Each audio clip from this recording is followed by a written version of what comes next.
안녕하십니까. 이번 온라인 학술제 지베타에서 VR의 원리에 대해 설명할 30109 간세원입니다. VR은 Virtual Reality의 약자로 실제와 유사하지만 실제가 아닌 인공 환경으로 단순히 가상의 공간을 구현하는 것을 넘어서서 사용자의 오감에 직접적으로 작용하여 실제에 근접한 공간적 시간적인 체험을 가능케 하는 기술로 가상현실을 만들기 위해서 좌우 약간시차가 있는 이미지를 광학 엔진과 디스플레이를 통해 구현합니다. 2~3인치 크기의 고해상도 디스플레이에서 이미지를 표현하고 광학 엔진을 이용하여 이미지를 투사해 원거리에 100인치 이상의 가상 스크린과 90도 이상의 넓은 시야를 갖는 화상 이미지를 사용자에게 제공하는 기술입니다. 들어가기에 앞서 VR, AR, MR에 대해 확실히 구분을 하고 넘어가겠습니다. VR은 현실 공간과 차단된 상태에서 가상 공간을 보여주는 기술이며 AR은 현실 세계 요소들을 가상의 이미지와 정보로 가공되어 제공하는 기술이라는 차이점이 있습니다. 따라서 VR을 통해 현실과 단절된 가상에서의 몰입과 상호작용이 가능하며 AR을 통해서는 현실과 기술이 유기적으로 결합된 가상세계에서의 상호작용이 가능합니다. 이로 인해 VR은 주로 높은 몰입도로 1인칭 시점의 게임이나 영화 등 엔터테인먼트 분야에서 활발히 활용되며 AR은 내비게이션, 게임 등 일상생활에서 다수 적용됩니다. 그리고 MR은 혼합현실이라는 뜻으로 현실과 가상의 세계를 혼합하여 사용자가 상호작용할 수 있도록 하는 기술입니다. MR은 VR과 달리 현실의 환경을 인식하고 그 위에 가상의 객체나 정보를 덧붙이거나 제거하는 방식으로 작동합니다. MR은 현실과 가상의 경계를 유동적으로 조절하므로 사용자는 현실과 가상의 조화를 느낄 수 있습니다. MR은 게임이나 엔터테인먼트뿐만 아니라 쇼핑이나 인테리어, 의료, 교육 등 다양한 분야에서 활용될 수 있습니다. VR의 대표 제품으로 메타퀘스트, MR의 대표 제품으로 애플의 비전 프로가 있습니다. VR 기기 안쪽에는 프레넬 렌즈가 있습니다. 이는 작은 화면을 렌즈를 이용하여 크게 보기 위해서인데 프레넬 렌즈는 볼록 렌즈와 같은 기능을 수행하는 렌즈인데 이것을 매우 얇게 한 렌즈입니다. 프레넬 렌즈를 사용하면 렌즈의 두께를 줄이고 무게를 가볍게 하고 부피를 줄일 수 있습니다. 오른쪽 밑에 약간 톱니바퀴 모양으로 그런 모양이 바로 프레넬 렌즈입니다. 다음은 얇은 렌즈 공식입니다. A는 렌즈에서 물체까지 거리, B는 렌즈에서 상까지 거리, F는 초점 거리이고 ABF는 위치에 따라 부호가 존재합니다.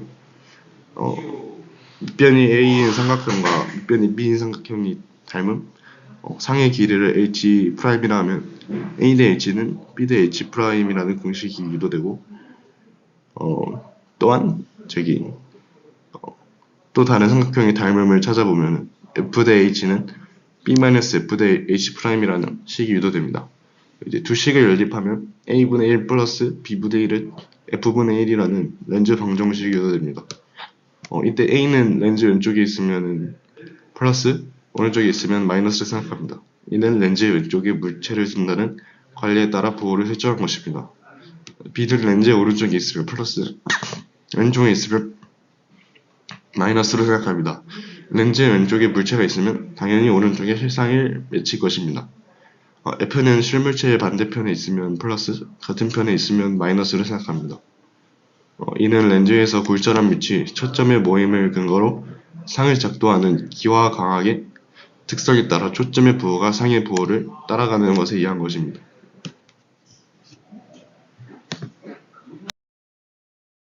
사람을 포함한 두 개의 눈을 갖는 동물은 양안시차라는 원리를 통해서 사물을 입체적으로 인식할 수 있습니다.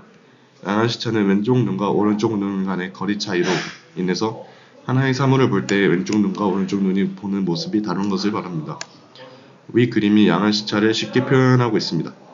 사람이 A, B, C가 새겨져 있는 정육면체를 바라볼 때 왼쪽 눈은 C면이 더 많이 보이고 오른쪽 눈은 B면이 더 많이 보입니다. 이 두 개의 다른 이미지를 우리 뇌가 조합하여 입체감을 느끼는 것입니다. 간단한 체형으로 스마트폰 액정을 왼쪽으로 하고 스마트폰을 보면 양쪽 면이 다 보일 것입니다. 이때 왼쪽 눈만 뜨면 액정 쪽만 보이고 오른쪽 눈만 뜨면 뒷면만 보입니다.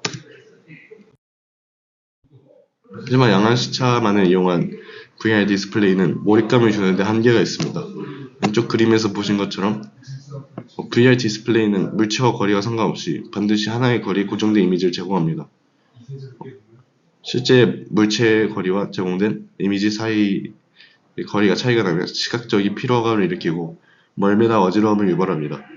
우리가 흔히 VR 기기를 쓸 때 어지러운 이유가 여기 있습니다. 그래서 이런 양화식차 한계를 극복하기 위해 다이나믹 포커스 디스플레이라는 기술을 사용합니다. 이것은 양화시차에 의해 은식한 거리와 동일하게 제공할 이미지의 허상을 이동시킵니다. 이때 VR 디스플레이의 위치는 고정하고 초점을 바꿀 수 있는 디스플레이 앞에 삽입하여 VR 디스플레이의 허상을 앞서 말한 스테레오스코픽 디스턴스로 이동시켜 초점과의 거리를 가깝게 합니다. 위의 사진은 VR 기기의 스크린에 출력된 화면을 캡처한 사진입니다. 전부 가장자리가 왜곡된 모습을 볼 수 있습니다. 그러면 왜 이렇게 화면을 왜곡시켜 출력했을까요? 그 이유는 바로 렌즈에 있습니다.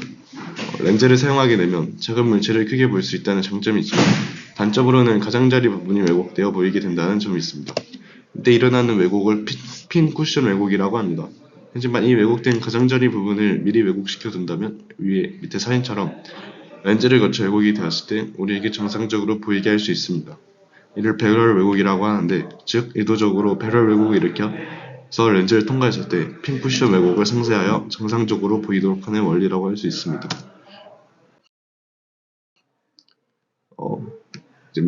MEMS 자이로스코프는 왼쪽 그림에서 보이는 것처럼 코리올리 효과를 이용해서 각도를 측정합니다. 질량이 속도 벡터 V 방향으로 이동하고 각회전 속도가 가해지면 이 질량은 코리올리의 힘의 결과로서 노란색 화살표 방향으로 힘을 받습니다. 그러면 코리올리의 힘에 의해서 발생된 결과적인 물리적 변이를 읽을 수 있습니다. 또한 오늘날 출시되어 있는 대부분의 MEMS 자이로스코프는 튜닝 포크 구조를 이용합니다. 두 번째 그림에서 보는 것처럼 두 개의 추가 진동하고 끊임없이 반대 방향으로 이동합니다. 각 속도가 가해지면 각 질량의 코리올리 힘이 역시 반대 방향으로 작용해서 커피앤시턴스 변화를 일으킵니다. 이와 같은 차이값은 각 속도에 비례하며 아날로그 자이로스코프는 출력 전압으로 그리고 디지털 자이로스코프는 LSB로 변환됩니다.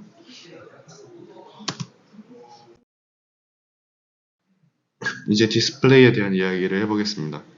모기장 현상은 낮은 해상도로 크게 확대할 때 픽셀 사이의 간격이 벌어지면서 픽셀 사이에 존재하는 검은 영역인 BM이 우리 눈에 더 잘 띄게 되는 현상입니다.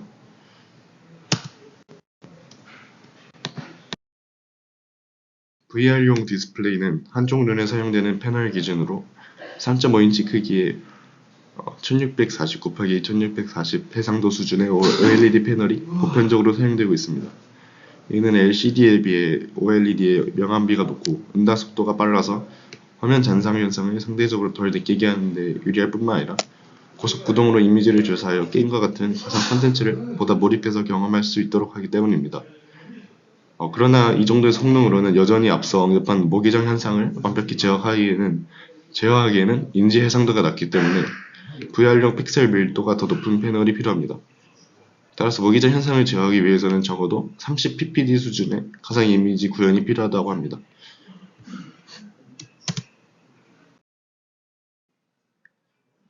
기존 VR 기기는 볼록 렌즈 또는 프레넬 렌즈를 활용해 가상 이미지를 구현하였습니다.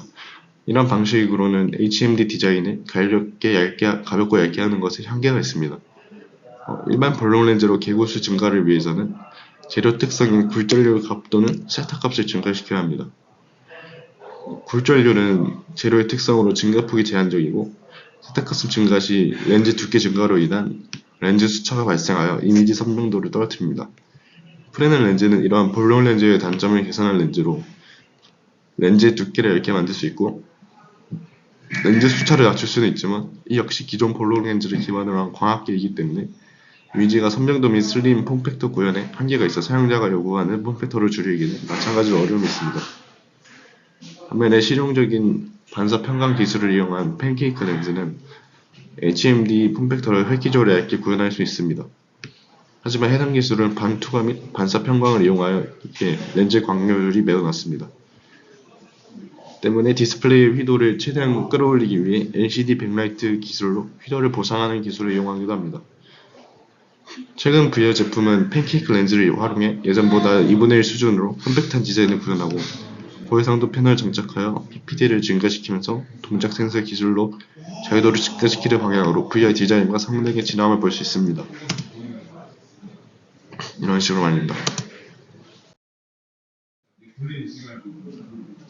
마지막으로 가상 디스플레이 미래는 어디로 향할까 하고 결론을 내리겠습니다.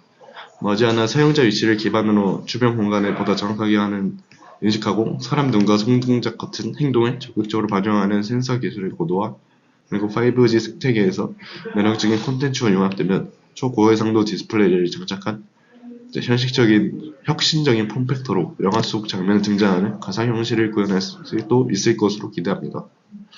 감사합니다.